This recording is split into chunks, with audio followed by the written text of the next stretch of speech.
벌써 자정이 넘었네요. 네, 그러게요. 이 시간이 되면 도시의 불빛들도 하나둘씩 잠자리에 드는데 유독 꺼지지 않는 불빛들이 있죠? 바로 PC방의 불빛입니다. 아, 예전에는 교복 입은 학생들이 많았는데 요즘 그 자리를 채우고 있는 건 어쩌면 우리 같은 사람들인 것 같아요. 네. 대출 서류와 건강검진 결과표 사이에 끼어 있는 사람들. 맞아요. 오늘 우리가 함께 들여다볼 자료들은 바로 그 사람들이 왜 다시 20년 전의 낡은 세상으로 로그인하는지에 대한 이야기입니다. 끝난 전쟁터로 왜 다시 돌아가는 걸까? 오늘 우리가 나눌 이야기는 딱 이 질문에서 시작하는 것 같아요. 보내주신 자료들을 보니까 2026년 2월에 출시된 NC소프트의 리니지 클래식이 출시 직후에 PC방 순위 3위에 올랐다는 기사가 눈에 띄더군요. 네, 저도 봤습니다. 이게 그냥 단순한 게임의 흥행 이걸 넘어서서요. 소위 린저씨라고 불리는 한 세대의 피로와 현실이 그대로 담긴 현상으로 보입니다. 어쩌면 이건 뭐랄까 게임 이야기가 아닐지도 모르겠습니다. 맞아요. 게임 이야기가 아닌 우리 세대의 이야기.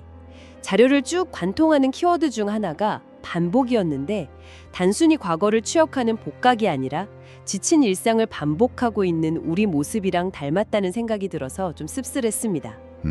근데 좀 이해가 안 되는 지점도 있었어요. 요즘 게임들은 정말 화려하고 편하잖아요. 네, 그렇죠. 버튼 하나만 누르면 알아서 사냥하고 알아서 퀘스트도 깨주는데 왜 굳이 이렇게 불편한 옛날 게임으로 돌아가는 걸까요? 바로 그 불편함이 핵심인 것 같습니다. 불편함이요? 네. 자료를 보면 리니지 클래식은 1998년에 나온 리니지의 2000년대 초기 버전을 거의 그대로 가져왔습니다. 말씀하신 자동 사냥 같은 편의 기능은 의도적으로 전부 뺐죠. 아, 일부러요? 네. 오로지 내 시간과 노력을 들여서 마우스로 한 마리 한 마리 클릭해야만 캐릭터가 성장하는 구조입니다. 철저하게 과거의 경험을 겨냥한 겁니다. 아, 소위 말하는 노가다의 가치를 다시 전면에 내세운 거군요. 요즘 시대의 효율과는 완전히 반대 방향으로 가는 전략인데 이게 통했다는 게 참 신기하네요. 네. 그리고 그 전략이 정확히 겨냥한 타겟층이 바로 과거 리니지에 대한 뜨거운 기억을 가진 지금의 30대, 40대입니다. 그렇죠. 그때 한창 했던 세대죠. 자료에 따르면 출시 이틀 만에 누적 접속자가 50만, 동시 접속자는 18만 명을 기록했다고 하니까요. 와, 18만 명. 그들의 복귀 수요가 얼마나 폭발적이었는지 알 수 있는 대목이죠. 하지만 추억만으로는 이 현상을 다 설명할 수는 없습니다. 사람들이 계속 머무르게 만든 결정적인 이유가 또 있었어요. 추억은 그냥 문을 여는 열쇠 정도고 그 안에 계속 머물게 하는 건 다른 거라는 말씀이시군요. 그게 뭘까요? 바로 예측 가능성입니다. 예측 가능성이요. 특히 돈의 문제, 즉 과금 모델에서 그게 드러나죠. 기존 리니지 시리즈는 원하는 아이템을 얻기 위해 얼마가 들어갈지 모르는 확률형 뽑기, 소위 가챠 모델 때문에 비판을 많이 받았습니다. 아, 맞아요. 끝없는 경쟁과 지출을 유도했죠. 그렇죠. 그런데 이번 클래식 버전은 한 달에 정해진 금액만 내면 되는 월정액 모델을 채택했습니다. 아, 예측 가능한 지출로 예측 가능한 질보험을 살 수 있다. 이건 정말 중요한 지점이네요. 월급은 딱 정해져 있는데 나갈 돈은 예측이 안 되는 현실과는 정반대니까요. 네, 오늘 우리가 함께 보는 자료의 한 구절이 머릿속을 스칩니다. 우리는 추억을 소비한다고 말한다. 하지만 진짜로 소비되는 것은 현재의 피로다. 어쩌면 이건 추억을 사는 게 아니라 잠시나마 이 예측 불가능한 현실의 피로를 잊을 수 있는 시간을 사는 행위일지도 모르겠네요. 정확히 보셨습니다. 현실에서의 노력이 얼마나 자주 우리를 배신하나요? 그렇죠. 밤새 준비한 기획안이 이유도 모른 채 반려되고 온 마음을 다한 관계가 허무하게 끝나기도 하죠. 하지만 게임 속 세계는 다릅니다. 아주 정직해요. 정직하다. 몬스터를 한 마리 잡으면 정해진 확률로 아이템이 떨어지고 꾸준히 사냥하면 반드시 경험치가 오릅니다. 노력과 보상 사이에 그 어떤 변수도 끼어들지 않죠. 네. 노력은 절대로 배신하지 않죠. 적어도 그 모니터 안에서는요. 맞습니다. 내가 들인 시간과 클릭 한 번 한 번이 사라지지 않고 경험치라는 숫자로 아이템이라는 결과물로 차곡차곡 쌓이는 걸 보는 것. 그게 얼마나 큰 위안인지. 어쩌면 우리 세대는 현실에서 그걸 너무 느껴보지 못해서 더 갈망하는 걸지도 모르겠습니다. 다른 자료의 한 구절도 같은 맥락을 짚더군요. 끝을 아는 싸움이 더 안전하기 때문은 아닐까? 이런 질문을 던지는데 굉장히 의미심장합니다. 끝을 아는 싸움. 네. 우리는 이미 리니지의 최종 보스가 누군지, 어떤 아이템이 가장 좋은지 모든 공략법을 알고 있습니다. 결말을 아는 이야기 속에서 싸우는 거죠. 아, 공략집 하나 없는 불확실한 현실의 싸움보다 그게 훨씬 더 안전하게 느껴질 수 있다는 겁니다. 그래서 린저씨라는 말이 이제는 단순히 리니지 하는 아저씨를 넘어선 한 시대의 상징처럼 들립니다. 맞아요. 그들의 피로가 이 현상을 만들어냈고 또 이 현상이 역으로 그들의 필요를 증명하고 있으니까요. 그 피로는 단순한 감상이 아니라 숫자로도 증명이 됩니다.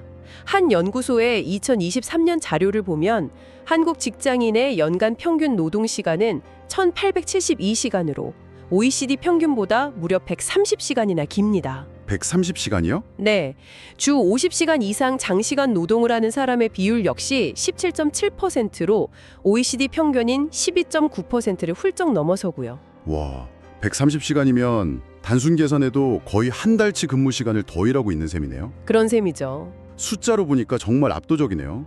퇴근하고 집에 와서도 편히 쉬지 못하고 또 다른 세상으로 출근하는 이유를 알 것도 같습니다. 현실에서 에너지를 채울 시간이 절대적으로 부족한 거죠. 맞습니다. 그리고 이런 현상이 최근에 갑자기 나타난 게 아닙니다. 좀 더 과거로 거슬러 올라가 보면 2009년 국가데이터연구원의 자료에 이런 기록이 있습니다. 2009년이요? 네, 당시 한국의 인터넷 중독률이 8.5%였는데 다른 선진국 평균인 5%에 비해 상당히 높았고 그 중독자의 80%가 온라인 게임 이용자였습니다. 이걸 단순히 개인의 의지 박약 문제로 치부할 수 없는 어떤 사회 구조적인 배경이 오래전부터 있어 왔다는 걸 보여주는 대목이죠. 그런데 참 아이러니한 건 그곳이 단순히 현실의 고통을 잊기 위한 도피처만은 아니었다는 겁니다. 자료들을 읽다가 정말 놀랐던 부분이 있었어요. 2013년에 한 기사를 보면 게임 속 커뮤니티인 혈맹을 통해 길드원의 암 수술비를 모금했다는 이야기가 있더라고요. 네, 저도 그 기록을 보고 많은 생각을 했습니다. 게임 안에서요?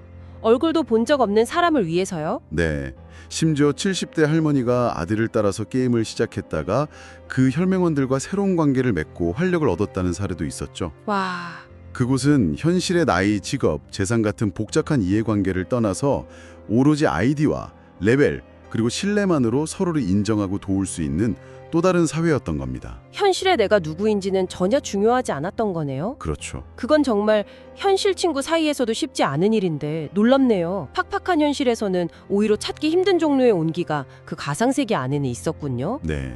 그렇게 생각하니 이 문장이 더 깊이 와닿습니다. 그래서 우리는 다시 로그인한다. 그것이 탈출인지 생존인지 구분하지 않은 채로 어쩌면 그 행위는 지친 현실을 버텨내기 위한 또 다른 형태의 생존 방식이었을지도 모르겠습니다. 반복이라는 행위 자체가 생존의 방식이 되기도 합니다. 보내주신 다른 자료는 이 과정을 이렇게 설명하더군요. 처음에는 재미였다. 그 다음은 습관이 되었다. 습관은 곧 루틴이 된다. 그리고 루틴은 생각을 줄여준다. 이 마지막 문장의 핵심입니다. 생각을 줄여준다. 저 이거 뭔지 알 것 같아요. 네, 머릿속이 너무 복잡하고 불안할 때 그냥 아무 생각 없이 할 수 있는 단순한 무언가에 몰두하고 싶을 때가 있잖아요. 맞아요. 내일 아침 회의, 다음 달 카드값, 아이의 미래 같은 무거운 생각들을 잠시 멈출 수 있는 시간, 그게 필요한 거죠. 바로 그 지점입니다. 그리고 그 게임 속 루틴은 현실의 루틴과 기묘하게 닮아 있습니다. 어떻게 닮았죠? 회사에서는 조금만 더 버티자고 스스로를 다독이고 게임 안에서는 이 몬스터만 더 잡자고 캐릭터를 움직이죠. 두 세계에서 동시에 버티고 있지만 진정한 의미의 회복이나 휴식은 어디에도 없는 아이러니가 발생합니다. 제 캐릭터의 레벨은 오르지만 제 현실의 피로도도 함께 오르죠. 바로 그겁니다. 자료에 나온 레벨은 오르지만 피로도 함께 오른다는 말이 정말 가슴에 와닿았어요. 캐릭터는 강해지는데 정작 그걸 조종하는 내 몸은 수면 부족으로 약해지고 있으니까요. 네, 내일 아침 6시에 알람이 울릴 걸 뻔히 알면서도 마우스를 놓지 못하는 밤. 이게 정말 버티는 게 맞을까요? 어쩌면 그냥 매일 조금씩 달아 없어지고 있는 건 아닌가 하는 생각도 듭니다. 그렇기 때문에 이 현상을 단순히 게임 중독이라는 낡은 프레임으로만 해석하는 것은 너무 단편적인 시각입니다. 왜 그들이 그토록 예측 가능한 반복에 몰두하게 되었는가? 그 근본적인 원인을 들여다봐야 합니다. 그들의 로그인은 사회를 향한 무언의 질문일 수 있습니다. 맞아요. 게임이 문제가 아니라 게임을 할 수밖에 없는 현실이 문제의 본질일 수 있다는 거군요. 그렇죠. 결국 게임은 문제도 해결책도 아니네요. 자료의 마지막 구절처럼 다만 거울일지도 모른다는 말이 오래 남습니다. 네. 리니지 클래식이라는 거울을 통해 우리가 지금 보고 있는 건 결국 우리 자신의 모습이겠죠?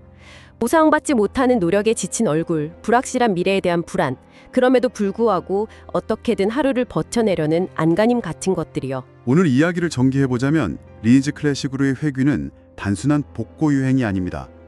예측 불가능한 현실의 노동과 관계에 지친 세대가 노력이 결코 배신하지 않는 예측 가능한 세계로 돌아가는 일종의 사회적 퇴행 현상으로 볼 수 있습니다.